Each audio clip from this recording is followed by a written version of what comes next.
E agora, você acompanha pela Rádio Rio de Janeiro o programa Estudo das Obras de André Luiz. Vamos refletir sobre o livro Nosso Lar. Produção e apresentação, Tereza Cristina e Marco Antônio.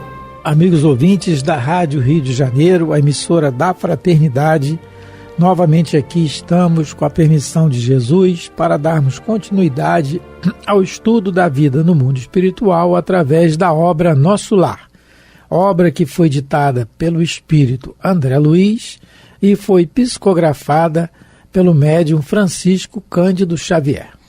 Olá, caros ouvintes. Continuando o nosso estudo do capítulo 28, Em Serviço, no programa passado, nós conversávamos sobre a nova postura de André Luiz no trabalho nas câmaras de retificação.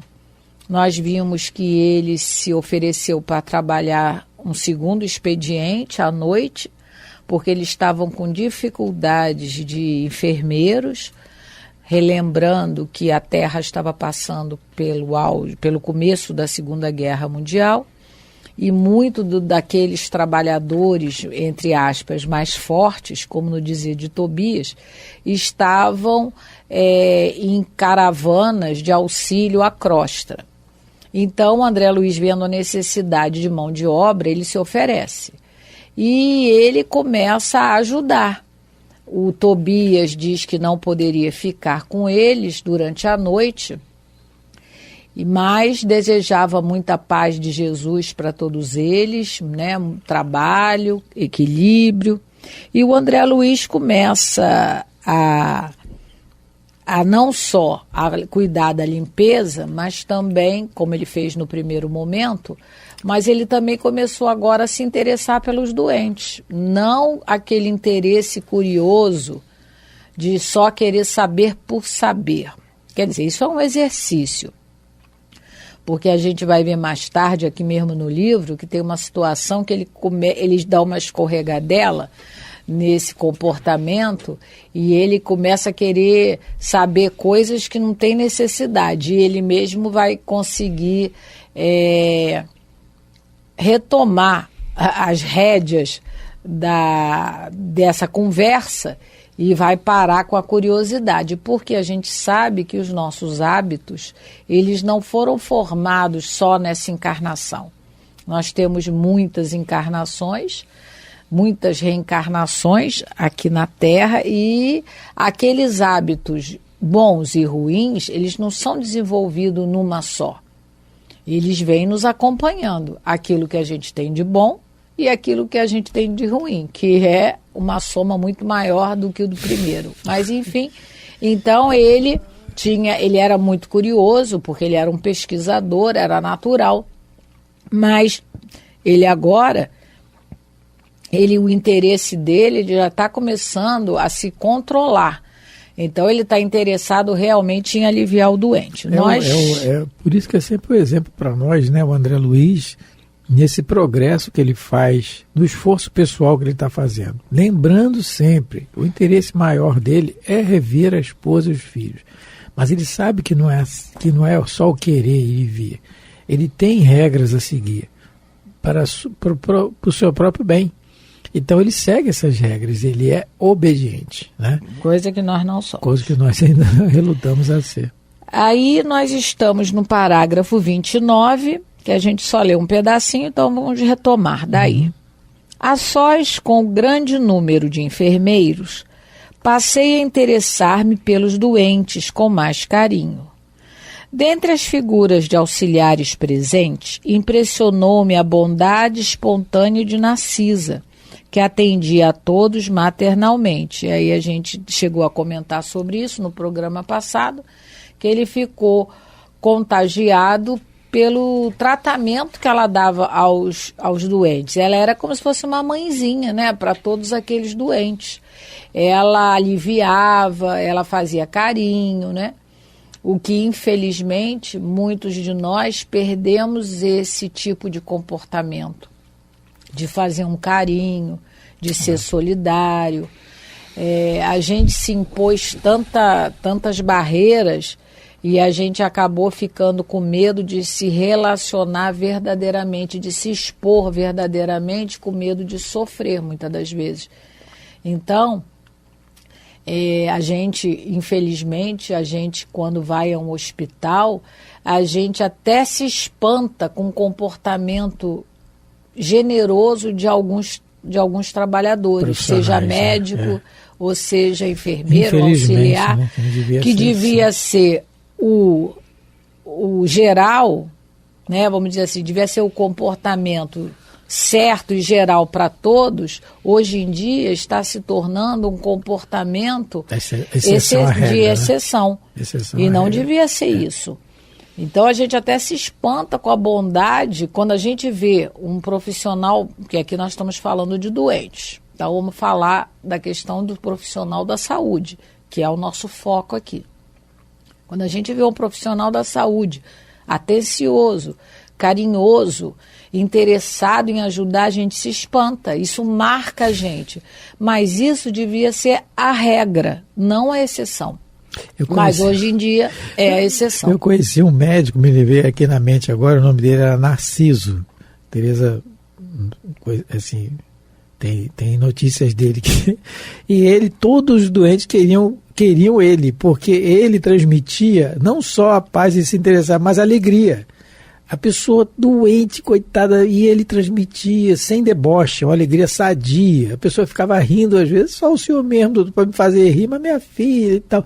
Então todo mundo queria ele, coitado. Ele não sabia, ele chegava no hospital para trabalhar, não tinha hora para sair, porque todo mundo perseguia. Doutor, eu não sei o que eu tenho, mas minha filha, com jeitinho, nem eu sei, que a senhora não me falou, e vai por aí. Mas doutor, então, é o jeito, né? É gostar de trabalhar. Energia também que passa. Né? A pessoa sente, né? A gente não é um espírito superior encarnado, mas alguma coisa a gente já sente.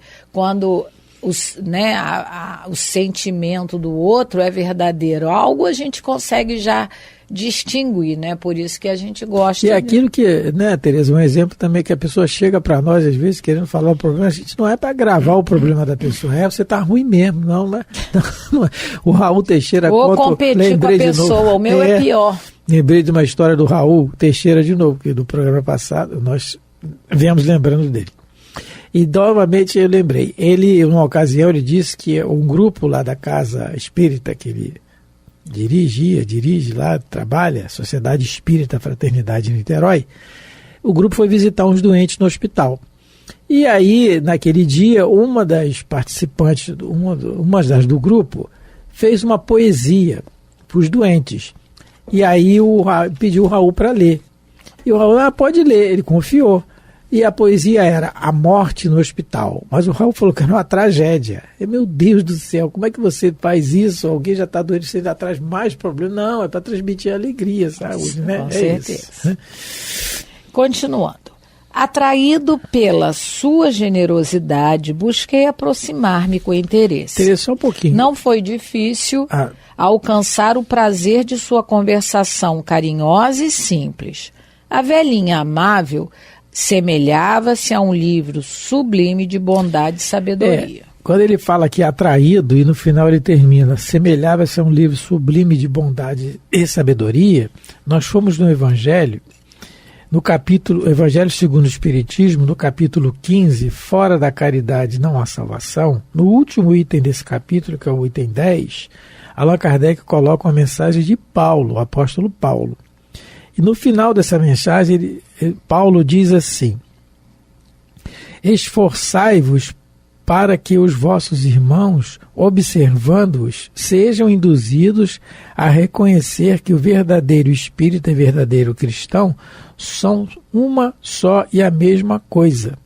Então, como é que ele vai reconhecer? Pelo comportamento, pelas nossas atitudes. E aí, como a Narcisa, o André Luiz está sentindo a Narcisa, ele foi atraído pela sua generosidade. Então, é o nosso esforço, pessoal, nosso de cada dia, para nós fazermos isso, termos para com o semelhante esse exemplo de vida que faça com que ele seja atraído, não para nós, mas atraído para o Evangelho, para os ensinamentos de Jesus. Porque a doutrina que não se transforme só num rótulo que a gente ostenta, mas também com uma ação que a gente possa viver. Esse treinamento de cada dia, né? É muito difícil para nós ainda, mas nós não podemos desanimar e nem tampouco desistir. E desse contato aqui com a enfermeira Narcisa vai começar uma bonita amizade entre André Luiz e Narcisa. Tudo começou aqui, nessa observação, nesse contato, nas conversas, nos trabalhos, porque é onde ele vai trabalhar por um tempo, nas câmaras de retificação. Então aí começa uma amizade muito bonita. E a gente lembrou que na Bíblia, em Eclesiastes, diz que Eclesiastes 6, versículo 14, aquele que encontrou um amigo encontrou um tesouro. Então, a amizade é uma coisa que a gente deve cultivar sinceramente, né? É uma coisa muito boa na nossa vida, aquela amizade sincera, sem nenhum interesse. Então, o próprio André Luiz, no livro Sinal Verde, que é um livro de autoria dele através do Chico Xavier, né? Sinal Verde. Ele vai falar, uma página que ele escreveu pelo Chico, se chama Perante os Amigos.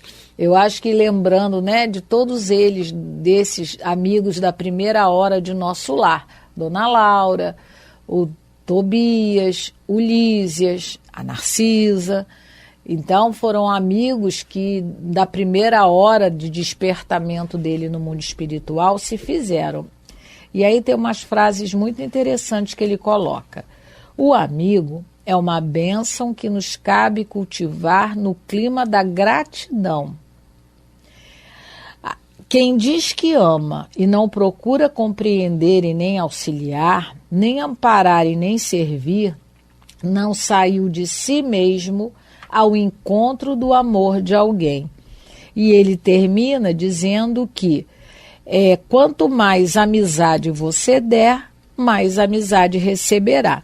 Então, depois das experiências que ele teve de trabalho no mundo espiritual, ele escreve essa cartilha, vamos dizer assim, Sinal Verde, para nos orientar sobre certas vivências, né, sobre certas experiências que todos nós temos, né, enquanto encarnados. E a amizade, ele tem essa página, nos orientando como a gente deve tratar os amigos, não é? Como a gente, infelizmente, a gente ainda não consegue enxergar o outro sem exigências, né? Todos nós passamos por essas experiências, até mesmo os amigos. Sim, sem nada em troca. Né? Sem querer nada em troca, simplesmente pelo prazer de compartilhar a presença do amigo, mesmo que ele pense diferente de nós, mesmo que ele tenha um comportamento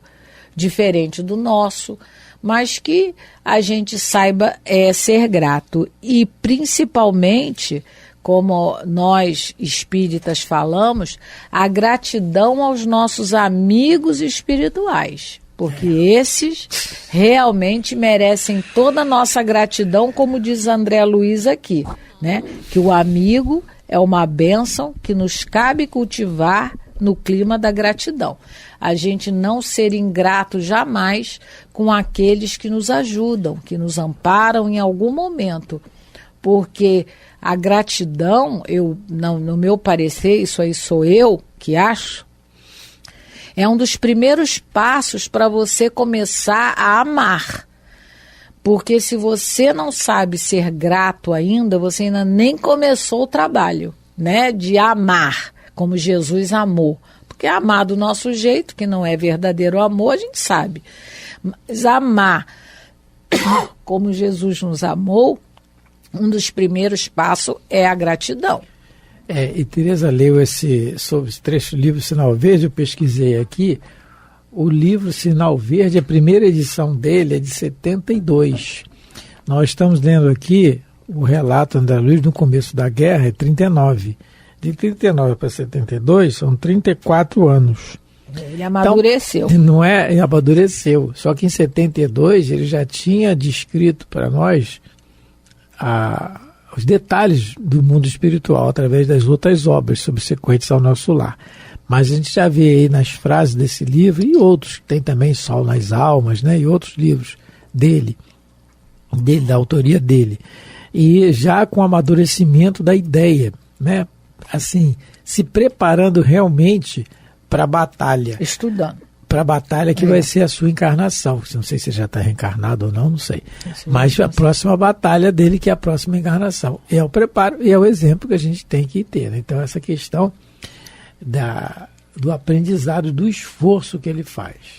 Não é? E interessado no comportamento dela, ele vai continuar a conversar, né? Vai começar a conversar com a Narcisa. Outra coisa, Tereza, você está falando, vai começar aqui uma amizade. Nós já relatamos anteriormente, em capítulos anteriores, que o André Luiz não é a primeira vez que ele reencontra as pessoas, muitas dessas aqui. Ele não lembra. Ele não lembra. Isso vai acontecer muito conosco.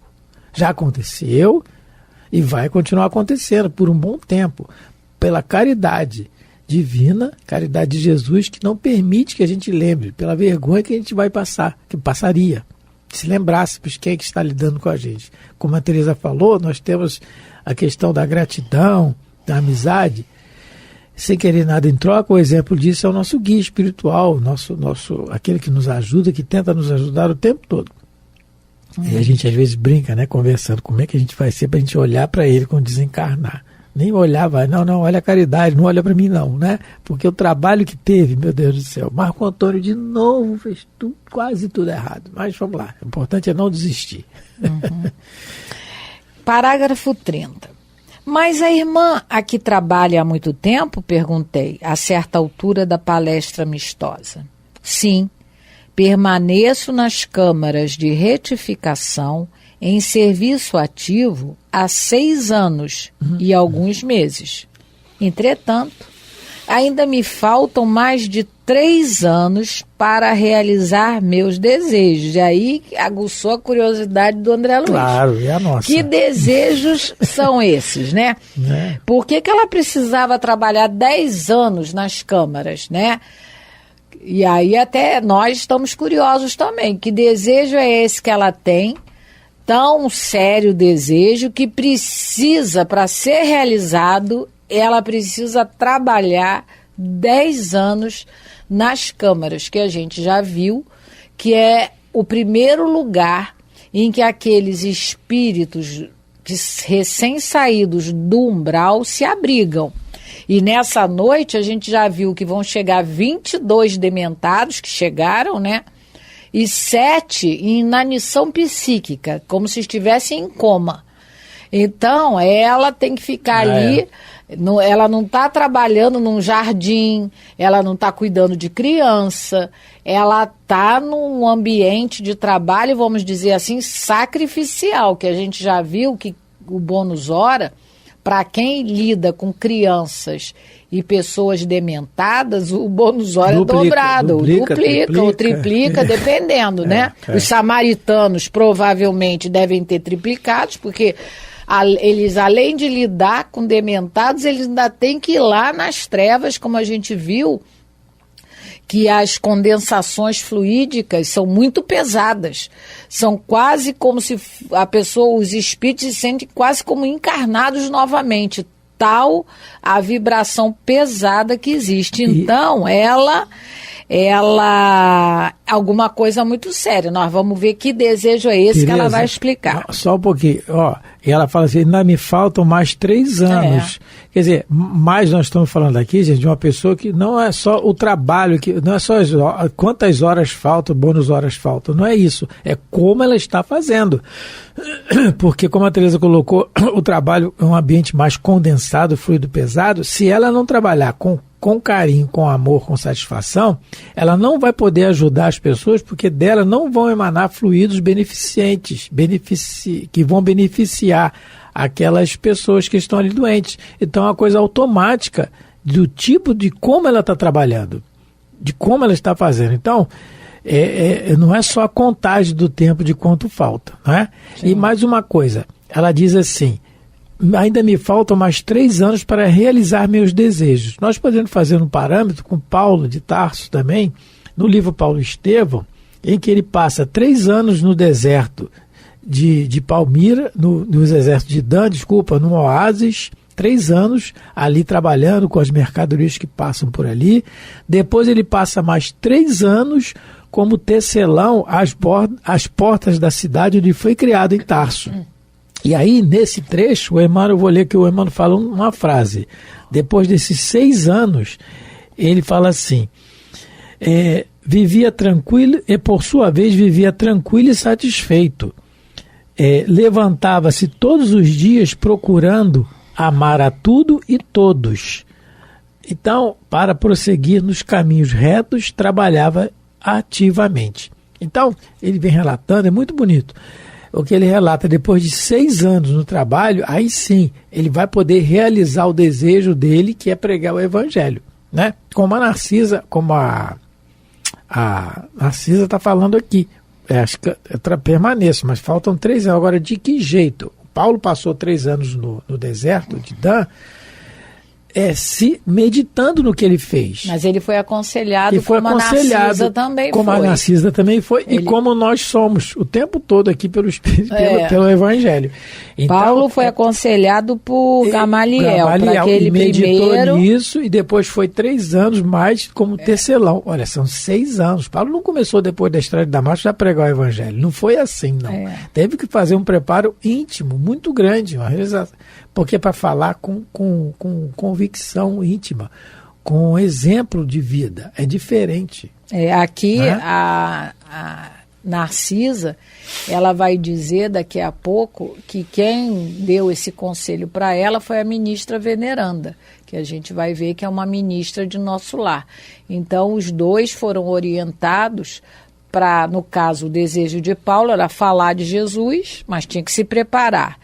O desejo dela, a gente ainda não sabe qual é. Vai ficar para o próximo programa. E até os Espíritos dizem que a tarefa se agiganta quando o preparo é maior. Então, quando o preparo cada vez é maior, a tarefa mais se agiganta. O preparo da Narcisa aqui vai lhe servir para a eternidade. Depois vão vir mais. Ante a silenciosa indagação ao meu olhar, falou Narcisa amavelmente: preciso um endosso muito sério. O que é um endosso? O endosso é como se fosse um fiador. Ela precisa de alguém que garanta ela na tarefa no desejo que ela quer realizar. Mas isso vai ficar para o próximo programa. No próximo programa a gente vai ver que desejo é esse que a Narcisa tem para realizar e que precisa de um esforço de 10 anos de trabalho nas câmaras de retificação, que a gente já viu que é um local que exige muito do trabalhador. É um local que o salário, muitas das vezes, que é o bônus hora, ele é duplicado ou triplicado. Então, essa ministra, que é a Veneranda, que vai orientar a Narcisa, ela tem um conhecimento e uma experiência maior e sabe que para esse desejo que a Narcisa quer realizar, ela precisa de preparo, né? Então o que a gente faz antes de reencarnar. A nossa estada no mundo espiritual, no próprio nosso lar, se a gente tiver o merecimento de ir para lá, é para a gente se preparar alguns anos para retomar a lida, para retomar o trabalho de evolução que só é feito no corpo. Então, estamos terminando mais um programa, agradecendo a todos e lembrando uma coisa: esse mês de agosto é o mês em que vai estrear no dia 31, é o que está sendo avisado, a exibição do filme Nosso Lar 2, Os Mensageiros. Então vamos ficar atentos, porque vamos torcer que seja tão bom quanto o Nosso Lar 1 e vamos todos prestigiá-lo. Muita paz de Jesus a todos, Deus abençoe vossos lares. Muito obrigado pela atenção, pelo carinho, fiquem com Deus. A Rádio Rio de Janeiro apresentou o programa Estudo das Obras de André Luiz. Produção e apresentação, Tereza Cristina e Marco Antônio.